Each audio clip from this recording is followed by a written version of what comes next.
Hoy en La Parla tenemos a un caficultor, ingeniero agrícola y catador profesional que enfocó su vida alrededor del café, continuando con su legado familiar y llevando el café de especialidad a todo el mundo. Desde Quindío llega a la mesa de La Parla Edwin Noreña.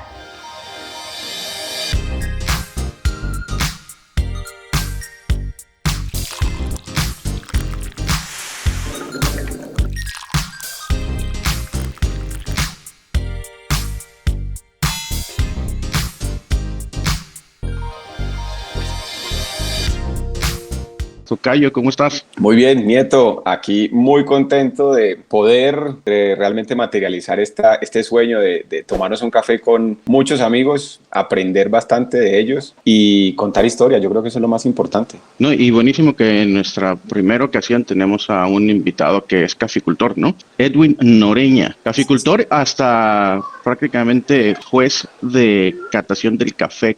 Ya nos va a contar un poco el detalle. Edwin Noreña, compañero mío del colegio, tengo que hacer ahí el show, pero eso es realmente para mí también gratificante ver a Edwin después de tantos años luchando por una caficultura, llegando tan lejos. Catador, Q-Grader, Q-Processing. Para los expertos en café saben que esos son unos grados bien difíciles de alcanzar. Juez líder de algunos concursos, caficultor. Aquí está Edwin. Bienvenido, Chino. Qué bueno oírlo y verlo, ¿no? Nuevamente por acá. Hola Manuel, buenos días, Nieto, ¿cómo están? Muchas gracias por la invitación y acá muy contento de poder compartir con ustedes y hablar pues obviamente del tema que nos reúne y es café. Vamos a relajarnos un poco, yo no sé usted qué tiene sobre la mesa o ya se lo tomó. Que si no está tomando nada, que por favor que se vaya por favor, tranquilamente. Me lo tomé esta mañana, pero suelo tomar en la mañana, me gustan los cafés lavados, no me gustan aun cuando trabajo mucho café de proceso, me gusta en la mañana siempre un café lavadito, que sea floral, que tenga una muy buena acidez. Ese es el que me gusta tomar en la mañana. Ya después, hacia el mediodía, antes del almuerzo, me estoy tomando algo un poco más fuertecito y termino ya en horas de la tarde con otro cafecito que puede ser también un café de proceso. Venga, ahí me parece que el tema, para empezar, está buenísimo. Café de proceso. Ya lo puso. Sí, ya lo puso el tema, café de proceso. Aquí hagamos una salvedad, este es el primer episodio, el primer programa que estamos haciendo. Nieto viene del mundo de la tecnología, pero estamos tratando de unir dos mundos, ¿no? El de la caficultura con el resto de la humanidad, porque nosotros a veces en el mundo del café nos enfocamos a hablar tanto de café que se nos olvida que nuestra audiencia a veces está en otros temas. Yo represento al público en general ahorita, ¿no? En realidad lo que estamos haciendo, Edwin, es documentar cómo Nieto aprende de café. Sí, más o menos yo creo, es un poco el tema. Cafés de procesos, hijo. Sí, bueno, creo que dentro de lo que es el procesamiento de cafés tenemos tres líneas que sobresalen. Desde que se descubrió el grano, digamos, en la antigua región de Etiopía, empezamos a procesar el café de forma natural, es decir, las cerezas que eran recolectadas del árbol iban directamente a secado. Eso podemos denominarlo como un café de proceso natural. Luego, a partir de la revolución industrial y con la llegada de la máquina despulpadora, pues empezamos a quitar la cáscara del café y empezar a trabajar el café sin esta piel y pues tenemos dos líneas y son los cafés que son totalmente lavados, que es uno de los procesos por excelencia en el café colombiano, y por otro lado tenemos los cafés a los cuales, si bien se les ha removido la cáscara, el mucílago aún está adherido a la semilla. Entonces serían esas tres líneas: natural, honeys y lavados. Entonces podemos hablar que los naturales y los honeys serían los cafés en este caso de proceso, digamos que a grandes rasgos. Nieto, ¿has probado alguna vez un café de proceso? Muy probablemente sí, nada más que yo no me enteré. Sí, de acuerdo, no, ¿qué podemos encontrar, Edwin, realmente característico de un café de proceso en comparación con los cafés lavados normalmente? Bueno, podemos decir que los cafés lavados pues resalta mucho la acidez, digamos que el haber expuesto la semilla totalmente por fuera de la cáscara y por fuera del mucílago, y que ese mucílago de cierta manera pudiera haber tenido una fermentación previa, pues hace que se haya desarrollado un poco más de acidez. El cuerpo en estos casos es un poco más ligero, son cafés mucho más delicados, tal vez más florales incluso, mientras que los cafés de proceso, digamos que hablando de los naturales, son cafés mucho más intensos, Son cafés que los azúcares contenidos en el mucílago han logrado caramelizar más a partir del proceso de secado y por ende pues son cafés que tienen más intensidad en sus sabores y un poco menos de acidez comparado con los cafés lavados. Y los cafés honey pues ya de cierta manera pueden ser un lugar intermedio entre ambos. Buena acidez,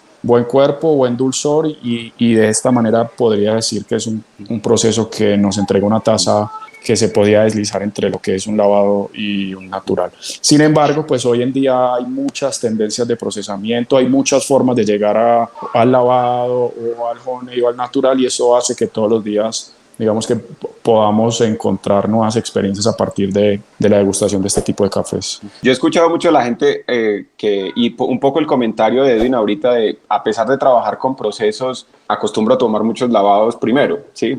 Es cierto, a veces los cafés de procesos nos llevan a un nivel tan alto de sensaciones, de sabor, que pues hombre, también hasta un punto a muchos les he escuchado que se vuelve empalagoso usted todos los días, todo el tiempo estar tomando cafés con procesos, porque los sabores vuelan tanto que uno dice, no, yo también quiero regresar un poquito a mi café tradicionalmente lavado para poder como recuperar un poco lo básico y lo sencillo, ¿no? Es un poco el tema, ¿no? Yo también no soy el más amante en principio de vivir tomando procesos. Por lo mismo, creo que me elevan demasiado a un tema de sabor como tan loco que uno dice, no, me regreso un poco a lo más sencillo. Bueno, a ver, pregunta número uno de mi parte. El café lavado es el que o sea, le quitaste absolutamente todo, le quitaste hasta el mucílago, ¿no? Así es. ¿Y el más popular cuál es?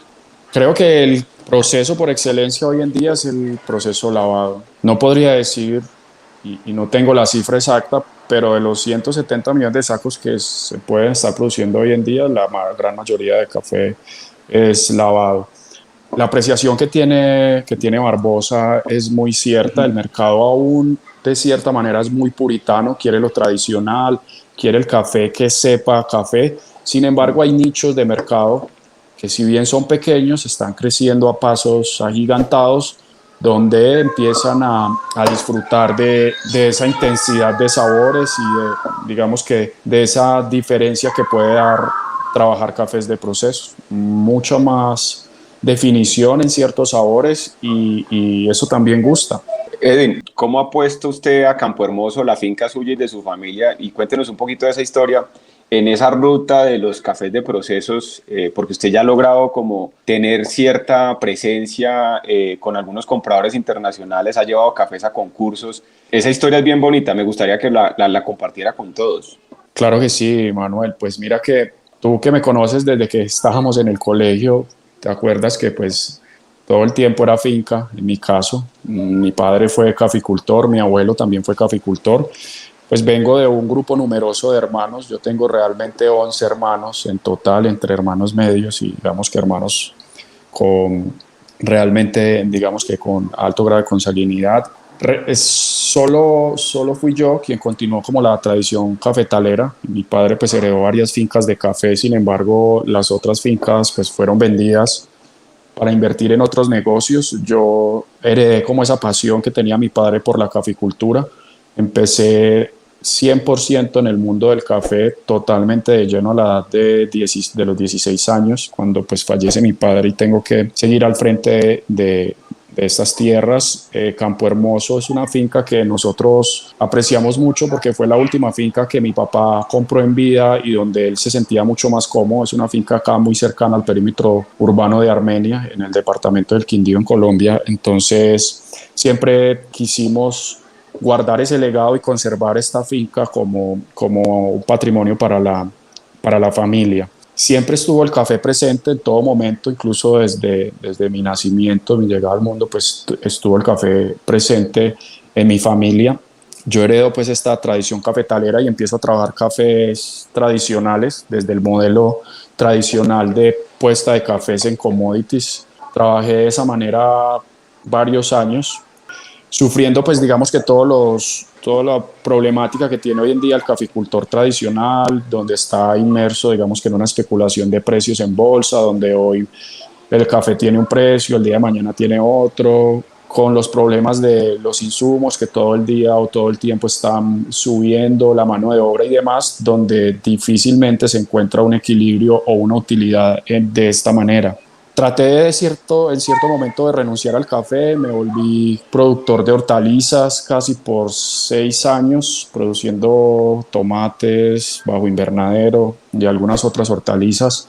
Sin embargo, pues nunca dejé el café a un lado, pero empecé a conocer lo que era el mundo del café de especialidad, empecé a entender un poco que realizando algunos cambios y ajustes en mi producción, tanto en la parte agronómica como en la parte de procesamiento, podía generar cafés con mayores estándares de calidad y que el mercado, además de eso, estaba pagando más por este tipo de cafés.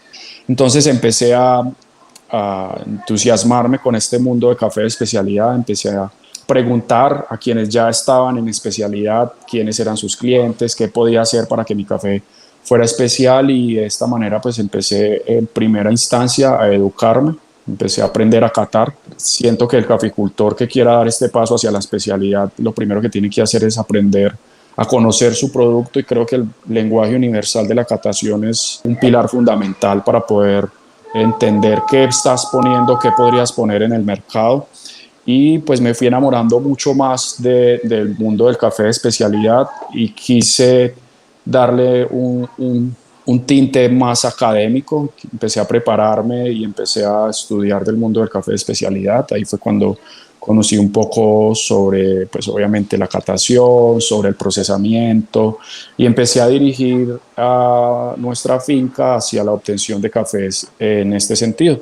Empecé, y muchos me decían que era imposible tener una finca que 100% pudiera producir especialidad. Nosotros no somos caficultores muy grandes, tenemos una finca de 32 hectáreas, que si bien es una producción importante, pues tampoco hace parte, digamos, que de un grueso de producción que pueda decir uno que es difícil trabajar en especialidad. Pero sí he visto personas que aún teniendo fincas más pequeñas, o incluso profesionales del café, afirmando que difícilmente podrías poner una finca a producir el 100% de especialidad.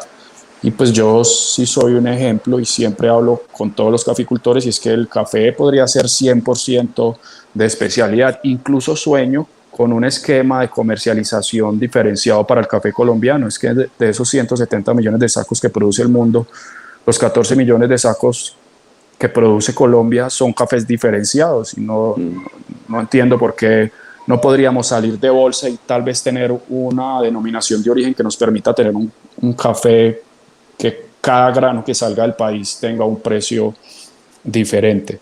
Y bueno, para no extenderme mucho, pues continué educándome, empecé a certificarme, vi necesidad de certificarme como catador Q-Grader en una feria de Bogotá donde estaba presentando mi café, y empecé tal vez a soportar la calidad de mi finca en procesamiento. Entonces empecé a generar estos honeys, empecé a generar estos naturales, empecé a generar lavados con otras líneas de fermentación, y fueron cafés muy bien aceptados por el mercado, y de cierta manera llamé la atención de algunas personas que estaban generando un proyecto acá en el departamento del Quindío, que fue en su momento la Escuela Nacional de la Calidad del Café, y pues, digamos que pensaron que yo podría ser un buen aporte en transmitir ese conocimiento, digamos que esa experiencia en la parte de procesamiento. Ingresé algunos años como educador a la Escuela de Café, que hace parte del SENA. El SENA es una entidad gubernamental acá en Colombia que entrega educación, digamos que a las personas que no tienen la oportunidad de acceder a universidades públicas y mucho menos a universidades privadas. Y ahí me enruté más hacia lo que era la parte académica. Entonces empecé a trabajar, a hacer investigación, empecé a prepararme mucho más. Tuve la oportunidad, como les decía ahorita, de adquirir algunas certificaciones, de obtener una beca por parte del CQI para el nivel de procesamiento experto. Es un nuevo programa que dura un año estudiando y realizando trabajos de investigación que realmente aportan a la caficultura mundial, porque son trabajos que se hacen grupales con otros compañeros en otros países del mundo. Y de esta manera empecé a entender muy bien la relación que hay entre la calidad, el procesamiento y todo lo que estamos trabajando ahorita en nuestra finca en Campo Hermoso es café de proceso y son cafés que son vendidos totalmente por fuera de los mercados commodity. Y digamos que hemos llegado a un nivel tan interesante que nuestra cereza en nuestras fincas no nos es suficiente para poder suplir el mercado. Entonces hemos hecho un trabajo con pequeños y medianos caficultores para poder comprar sus cerezas y además de eso darles un sobreprecio que incluso comprando su café en cereza es mayor que el precio que tienen en una cooperativa o una pudiéndole hacer todo el proceso como lavado. Yo aprovecho para hacer una pregunta que me causa siempre mucha curiosidad. ¿Cómo lograr que toda la cultura organizacional de la finca, desde usted que es el dueño hasta el recolector que está en el día a día en el cultivo, pues digamos, se lleve a un nivel de conciencia de que hay que hacer la tarea diferente? Esa experiencia yo sé que no debe haber sido fácil. ¿Cómo le ha tocado a usted un poquito asumirla? Yo creo que lo más importante para tú poder enseñar es el ejemplo siempre. Pues Manuel Barbosa lo sabe, yo he sido prácticamente un campesino más. Quien tenga la oportunidad de visitarnos en nuestra finca se va a dar cuenta que pues mientras estoy acá yo soy uno más de mis trabajadores, siempre pendiente y siempre en la línea con ellos. Creo que la educación es muy importante, día a día tratar de educar a los recolectores, a quienes están en la parte de procesamiento, que puedan entender un poco que nuestra línea de producción es totalmente diferente, entonces que hay que ser mucho más cuidadoso al detalle. Educación también desde la cultura de consumo de café. Acá en la finca nosotros no compramos café de ninguna marca comercial, todo el café que toman nuestros recolectores y nuestros trabajadores es café de la finca, entonces siempre he pensado que si nosotros ponemos cafés en el mercado y cafés que son muy costosos, ¿por qué nuestros recolectores no pueden darse el lujo de tomar tal vez en la mañana un geisha lavado o tomar un borbón rosado natural? Y eso les da a entender mucho que realmente estamos trabajando por generar experiencias diferentes en torno a una taza de café. Y pues detrás de eso también hay un trabajo bien interesante. Hemos llegado incluso al punto de recolectar café pintón y verde, secar, trillar y tostar para que ellos entiendan a qué puede saber los cafés que recolectan en un punto de maduración que no es el óptimo, y ellos inmediatamente lo entienden y nos dicen: patrón, nos cambió el café. No, este es el café que ustedes recolectan verde, y eso es bien interesante. Y tratamos de generar una vinculación más directa de los trabajadores. Pues obviamente tenemos nuestros consentidos y eso ha hecho que de cierta manera trabajemos con un vínculo familiar. Obviamente siempre van a haber aspectos a mejorar, siempre, porque incluso algo que nos pasó esta mañana y por eso ofrezco públicamente disculpas porque no pude llegar a tiempo para esta charla, y es que teníamos un problema en la parte de secado y siempre hemos tratado de darles a entender que no es una vez que tenemos que hacer las cosas bien, no tenemos que hacer las cosas bien cuando nos están viendo, sino que siempre tenemos que hacer las cosas de la mejor manera. Entonces estamos ahí corrigiendo algunos asuntos en cuanto a las capas de espesor que deben tener los cafés Honey en el secado. Y no, creo que la educación es el pilar fundamental de la especialidad. Qué bien. Iba a preguntar un poco más del tema del SENA, ¿no? Porque ahorita, pues, digamos que todo el mundo abrimos los ojos un poco más a la educación a distancia, pero pues como que el mito de poder hacer alguna suerte de entrenamiento a distancia para temas como el café puede ser muy grande. No sé si haya habido algo que hayas visto ahorita últimamente que el SENA se haya abierto un poco más a educación a distancia. Sí, ahora yo en este momento, pues infortunadamente no tengo la oportunidad de seguir aportándole a la institución desde la parte como instructor. Sin embargo, sí estoy vinculado desde la parte de investigación, ya como empresa privada, desarrollando y aportando en algunos proyectos y programas de investigación en la parte de procesamiento, pero sí conozco de primera mano la evolución que ha tenido la institución desde la educación presencial y ahora con la educación virtual, y hay muchos amigos, compañeros que incluso les he recomendado estos cursos que están en otros países y han quedado muy satisfechos. O sea, sí, ahorita sí lo consideras tú que sí es factible aprender y avanzar mucho en temas o aprendizaje de café que pueda apoyar tanto campo como la parte comercial del café y que sean a distancia. Sí, claro, hay asuntos y hay temas que vas a poder trabajar desde la distancia. Sin embargo, habrán algunos otros que vas a necesitar. Obviamente la práctica, va a ser difícil aprender a catar a distancia o con una catación remota, va a ser difícil aprender tostión desde una capacitación remota. Sin embargo, pues obviamente hay ciertos fundamentos que son pilares del aprendizaje y estos son los que puedes fortalecer con una educación a distancia. Ya lo que hay más allá de eso es obviamente la práctica, y en ese sentido sí creo que para catar se aprende catando y para tostar se aprende realmente tostando. Sí, hay que quemar sus propios baches para poder decir que sabe uno tostar. Eso es así de sencillo, qué bien. Pues Edwin, chévere, esto yo creo que nos lleva siempre a valorar el esfuerzo que uno durante los años prueba y error va logrando.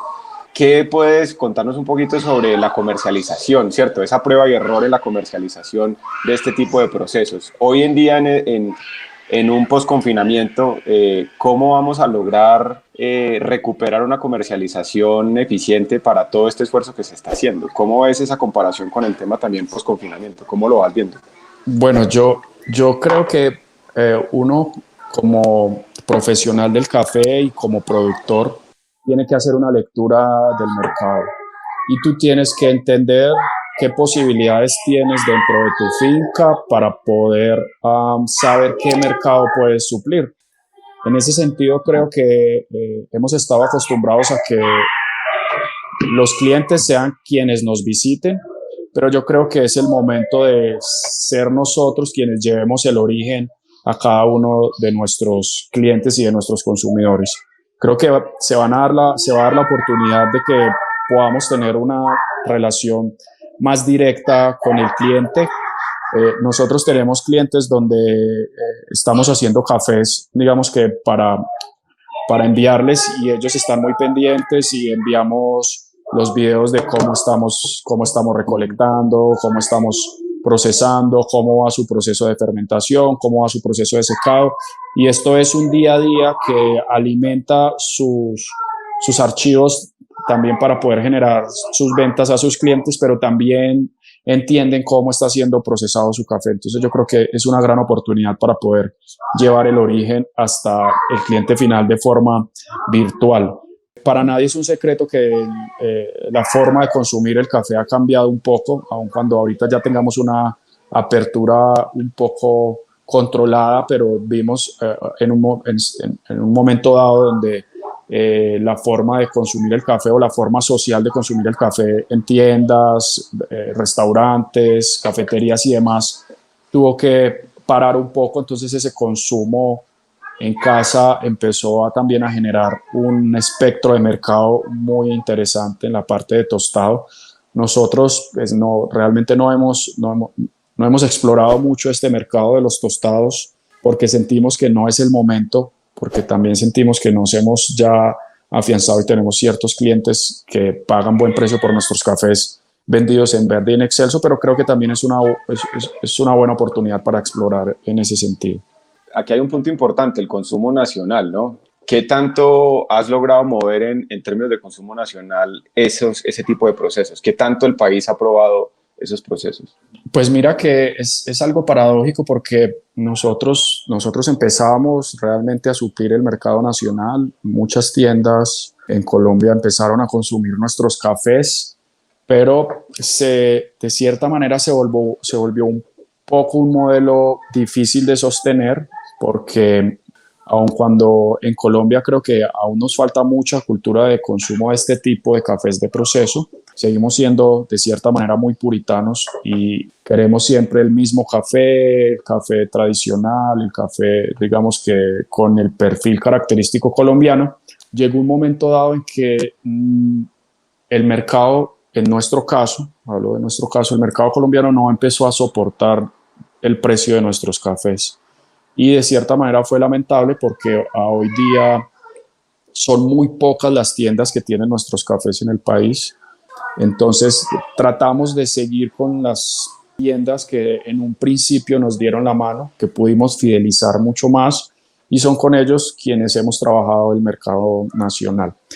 También es importante aclarar que como nuestro modelo de producción se fue hacia el modelo de cafés de proceso, que son más que nada vendidos en el mercado asiático, nuestras cerezas de café generan más valor agregado en este tipo de procesos que trabajándolas en cafés lavados. Entonces, por eso era un poco difícil continuar con la línea de lavados para suplir el mercado nacional. Sin embargo, no descartamos en un futuro empezar a trabajar con algunos productores y eso ya viene como un proyecto personal para vincular productores a nuestro proyecto y que de esta manera podamos presentar productores que han sido capacitados por nosotros y que ellos puedan de esta manera poder encontrar una oportunidad en estas tiendas nacionales y en este mercado nacional. Aquí vale la pena hacer un poco la publicidad política pagada. Edwin y la finca Campo Hermoso tiene un proyecto muy puntual con nosotros como la Parla World Café y estamos iniciando con un par de cafés muy interesantes. Lo que decía un poco Edwin, tuvimos que iniciar con algunos clientes en el exterior y vamos a sacar nuestro primer lote en conjunto ahorita hacia noviembre, diciembre. Eso pues es una noticia para todos los que nos están siguiendo que creo que va a ser bien chévere.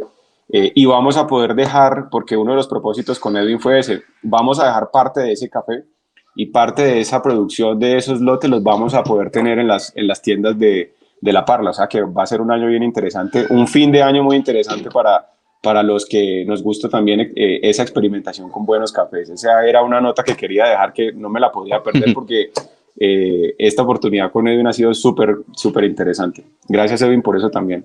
No, y para terminar y complementarte, Manuel, es la invitación porque tienen que probar estos cafés, quienes tengan la oportunidad realmente, y eso fue algo que hablamos con Manuel y me pareció supremamente interesante, y es que, bueno, vamos a poner este café con unos clientes en el exterior, pero también vamos a dar la oportunidad de dejar algo de este café acá en Colombia para que los clientes puedan probarlos. Y además de eso, pues sí tengo que decir como primicia, y es que estos dos cafés no han sido comercializados por ninguna tostadora en Colombia, entonces es una exclusividad que queremos empezar a tener con la Parla, porque estos dos procesos que son totalmente innovadores y diferentes no han tenido la oportunidad de ser degustados en Colombia.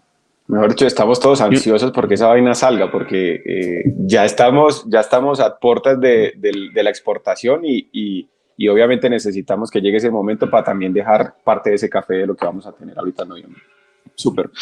Yo una pregunta, en general digo, yo sí he percibido de que hay un poquito mayor atractivo en empezar a fomentar el consumo nacional. Sin embargo, como que ahorita dices que ustedes ya digamos que no se pudo sustentar que se haga o que se mantenga el consumo nacional. Pero a manera general, ¿cuál es tu impresión? O sea, ¿sí se está fomentando mucho más el consumo nacional o se sigue digamos que exportando en las mismas cantidades que siempre? Pues mira, Nieto, yo creo que siempre va a hacer falta fomentar el consumo nacional. Siempre hay que estar en ese trabajo continuo. Sin embargo, siento que la escena del café de especialidad en Colombia ha evolucionado muchísimo. Ya hay muchas compañías haciendo las cosas muy bien, compañías que realmente están trabajando para comercializar cafés de muy buena calidad, transferir y transmitir el valor agregado a cada uno de los productores que se convierten en sus aliados, y yo creo que de esta manera no hay ninguna otra forma de generar consumo. Sin embargo, pues cabe anotar que somos un país con muy bajo consumo per cápita de café. Si vamos a compararnos tal vez con Brasil, donde de los 56 millones de sacos que producen, consumen casi 20 millones de sacos o un poco más, podríamos decir que nos quedamos cortos en ese sentido. Sin embargo, yo creo que hay que seguir trabajando no solo con educación, sino también con consumo y con apoyo a los caficultores que están trabajando para generar cafés de mejor calidad. Sin embargo, pues yo creo que obviamente siempre vamos a tener algo más que hacer, algo más por hacer, y en ese sentido yo creo que quienes están hoy día cambiando su café de ese tradicional o comercial que estaban consumiendo y pudieron y tuvieron la oportunidad de conocer el café de especialidad y volverlo un hábito de consumo, deben volverse también personas que eduquen a sus amigos y a todo su entorno en pro del consumo de café de especialidad y que sea café que realmente venga directamente de finca y en ese sentido poder apoyar mucho más a los productores colombianos. Bueno, y aprovecho acá de una vez para preguntarle al tocayo, ¿qué es lo que vamos a probar de diferente en la taza? ¿Qué es lo que vamos a esperar con este sorpresita que les teníamos preparado? Yo creo que teniendo a Edwin aquí, él más que nadie nos va a poder describir un poquito qué viene, pero sí tenemos sobre la mesa dos cafés, un Borbón amarillo y un Borbón rosado, que bueno, técnicamente, Edwin, sáqueme de esta duda. Nosotros la vez pasada, yo cuando tuve la oportunidad de estar en una capacitación con los jueces nacionales de barismo en Cenicafé, nos hablaban y nos mencionaban bastante que el tema del Borbón rosado, el nombre como tal, hay que tener cuidado con eso porque no está tan definido técnicamente de que sea un Borbón. ¿Han logrado avanzar un poquito en ese tema del nombre o no? Lo pongo sobre la mesa, pero antes de que me contesten, para terminar la pregunta de Nieto, sí, vienen dos cafés, un Borbón rosado, comúnmente conocido como Borbón rosado, y un Borbón amarillo que tienen dos procesos distintos, uno en un honey y el otro es un proceso básicamente con bacterias lácticas que, pues Edwin, cuéntenos un poco más usted qué es lo que viene ahí. Bueno, y además que nos vaya contando también cómo se decidió de llegar al proceso y por qué.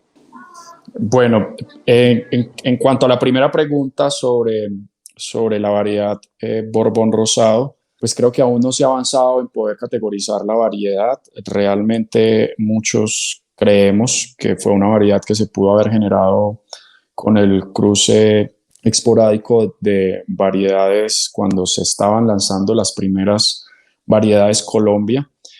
Sin embargo, pues realmente es un café que morfológicamente podría parecerse mucho a lo que es un Borbón. Vemos que el grano es un poco más alargado, también vemos que la distancia entre nódulos es muy similar a la de los Borbones. El desarrollo, digamos que el ángulo que forma el tallo principal con las ramas secundarias también se asemeja mucho a lo que es un Borbón, pero realmente no tenemos un estudio genético que así pueda comprobarlo. Yo creo que ahí tendríamos que trabajar mucho más en esa parte genética y buscar de la mano de Cenicafé, pero tampoco sé hasta dónde ellos podrían estar interesados en poder realizar un estudio interesante para poder entender si esto es realmente un Borbón o qué puede ser esta variedad. Sin embargo, comercialmente ya ha sido aceptado por el mercado. Eso es algo importante, y perdón, lo interrumpo, pero es que eso es algo chévere que, sí, independientemente que técnicamente se llame o no, creo que hay una sensación ya generalizada y comercialmente hay que poner la atención a eso. La gente ya lo está identificando y lo está valorando, que es lo más importante. Yo creo que eso es algo que hay que saber aprovechar en buena medida, que si el consumidor ya está poniéndole atención, está realmente diferenciándolo, está dentro de la sensación de que existe, hay que sacarle, digamos, el mayor jugo posible y seguir educando sobre eso y pues bueno, al final el sabor desde mi punto de vista es lo que nos va a ayudar a que la gente se enamore mucho más de ese tipo de cafés, que sí o sí se siente diferente, eso es increíble. Sí, yo tengo algo, digamos que es cierto amor por esta variedad porque para mí es una variedad altamente productiva, o sea, la capacidad de carga de esta variedad es muy interesante. ¿Qué tan diferente es? ¿Qué tan diferente es a las variedades tradicionales en Colombia? Pues yo podría decirte que un café de estos con un paquete agronómico robusto es un café que puede producir tanto como un caturra. Qué bien. Y los caturras sabemos que son los árboles, son una de las variedades más productivas. Y créame que no podrían envidiar mucho esta variedad Pin Borbón. Además de eso, me gusta mucho que en tema de fermentación y procesamiento responde muy bien, aguanta mucho a fermentación, comercialmente se vende muy bien, gusta mucho en el mercado El perfil sensorial es también característico, es un café tropical y floral, que creo que es una de las características por las cuales el cliente ha empezado digamos, a pagar un poco más por esta variedad. Y desde nuestra experiencia ha sido la variedad con la que hemos podido llegar a un proceso definido, con un sabor definido a partir del aprovechamiento de microbiología. Entonces, es una de mis variedades favoritas. Entonces, y además de eso, y es algo bien paradójico, tiene cierto grado de resistencia a roya, no es inmune, no es totalmente, o no tiene ese alto porcentaje de resistencia que puede tener un Colombia, un Castillo, un Cenicafé 1, pero sí no es tan susceptible como otras variedades o como las otras variedades que estamos acostumbrados, como los borbones rojos o los amarillos, el mismo geisha o las variedades que denominamos otras etíopes. Entonces es bien interesante, es una variedad bien interesante y a nosotros nos ha dado muy buenos resultados. Además de eso, en cuanto a fertilización, también responde muy bien porque tiene una granulometría que en la mayoría de casos supera la malla 15 siempre. O sea, es escaso el grano cuando hacemos un análisis físico que queda por debajo de la malla 2, con altos porcentajes sobre la malla 16, 17 y 18.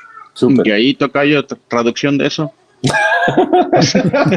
No, está muy bien, está muy bien. Edwin, contale un poquito, ¿qué son las mallas?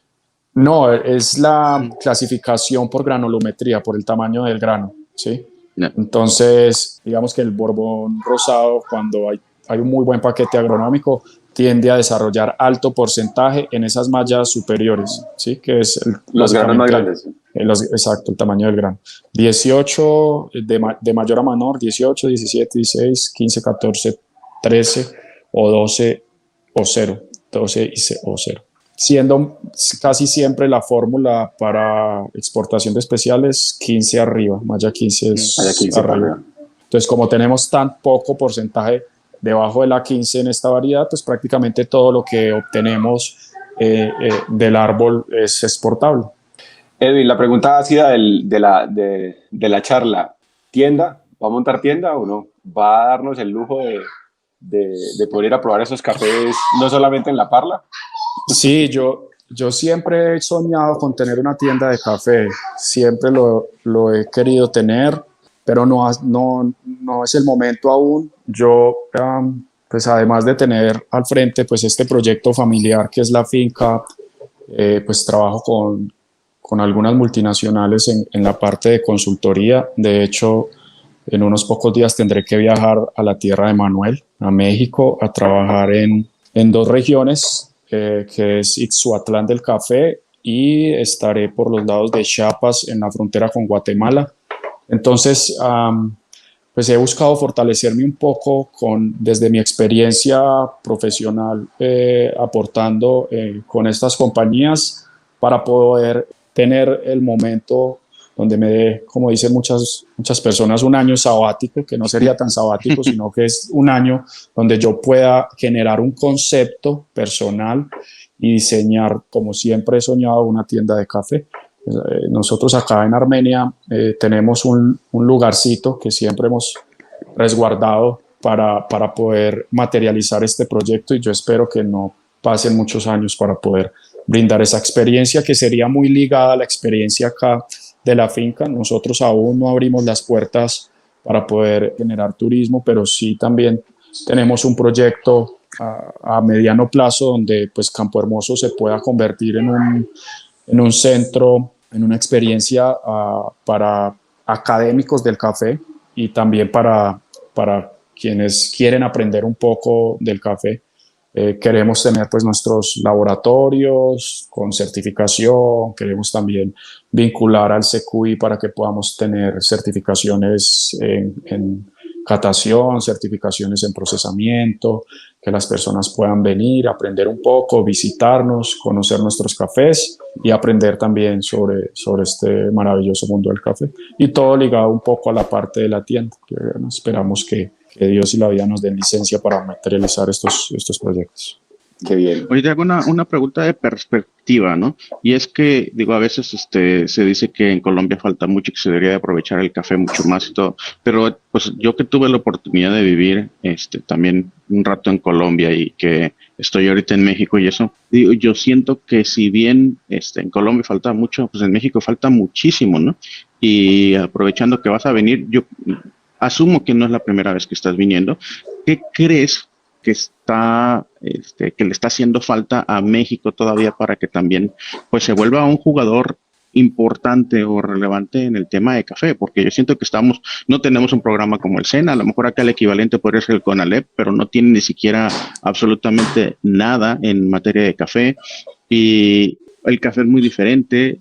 Siento que la altura de Colombia es muy diferente a la de Chiapas y a las regiones en donde se siembra café acá. Creo que también nos hace falta mucho en el sentido de que siento que lo que se está empezando a hacer el café va o no va hacia la especialidad. ¿Tú cómo lo sientes? Y digo perspectiva porque cuando ves afuera de Colombia y dices, oye, pues así están fuera de Colombia, te das cuenta que en Colombia están muy bien en tema de café. Al menos es mi impresión. Sí, sí, Manuel, yo he tenido la oportunidad de trabajar ya desde hace 2 años en México.